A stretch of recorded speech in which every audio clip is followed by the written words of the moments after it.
Hello students, how are you all? Hope that all are doing well. So welcome to our history classes. Let us start the class. In this video we will discuss about the Fugitive Slave Act.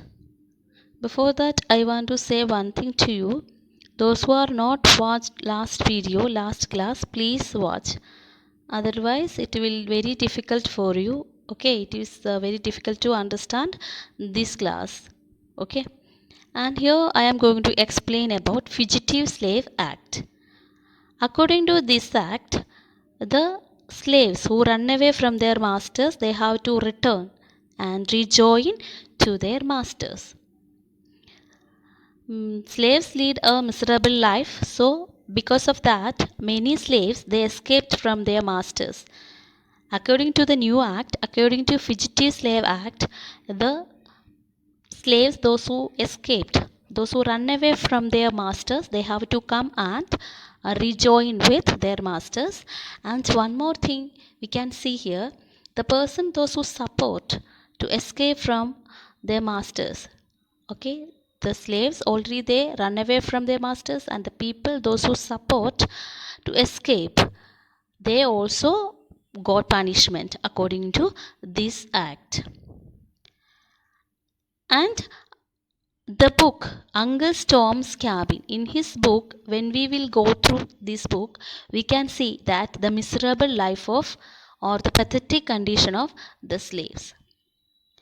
Okay, so that this book got a widespread popularity against slavery. Who is the author of this book? Harriet Beecher Stowe.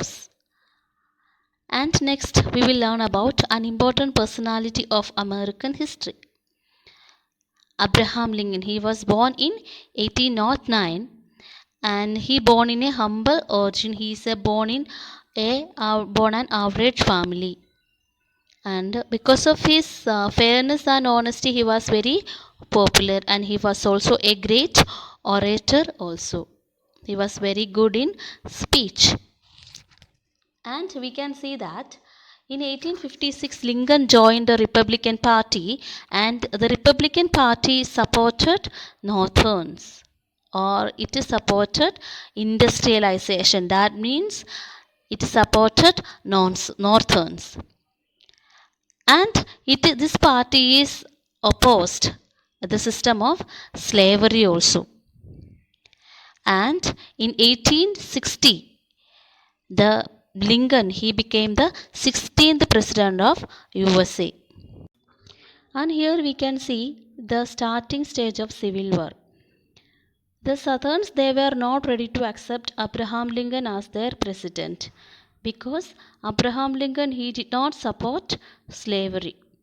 He argued the freedom for the slaves. So Southerns, they cannot live without slaves. They cannot live without slaves, because fully they depended slaves in their field. So the Southerns, they were not accepted Abraham Lincoln, and they selected one more person as their president. Jefferson Davis became the president of the Southerns. And in 1861, the Confederate attacked Federal troops. That means the Southerns attacked the Northerns. And what happened at last? The Northerns won the war. Because the north side, it was well developed area. They used their scientific knowledge, and they used improved communication and weapon. Most modern weapon also they used for the wars. So naturally the Northerns won the war. But at the end of the war, what happened? Abraham Lincoln was assassinated by a Southerner.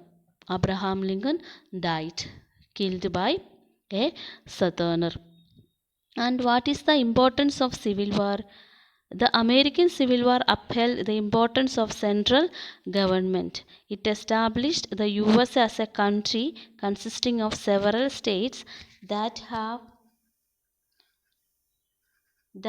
control over their own affairs, but it inseparably united as one single nation under a central government. But in the initial stage, it was the 11th state, they made another group, and the Northern made another group. But after the Civil War, it became a one country. And in 1865, slavery was abolished, and the people, those who lived in America, all citizens were given the same rights, ensuring life, liberty, and proper property. This held the promise of equality for all citizens. And after the after some years of civil war, the northern states played a more active role in politics because that area was well developed, and they played a more active role in politics. This led to the rapid expansion of industries, and the construction of railways was undertaken on a large scale. By the end of the 19th century, the USA emerged as one of the most powerful industrialized nation of the world. Okay.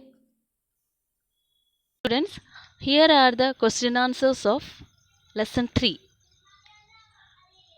All of you please write the question answer in your notebook and by heart all the question answers.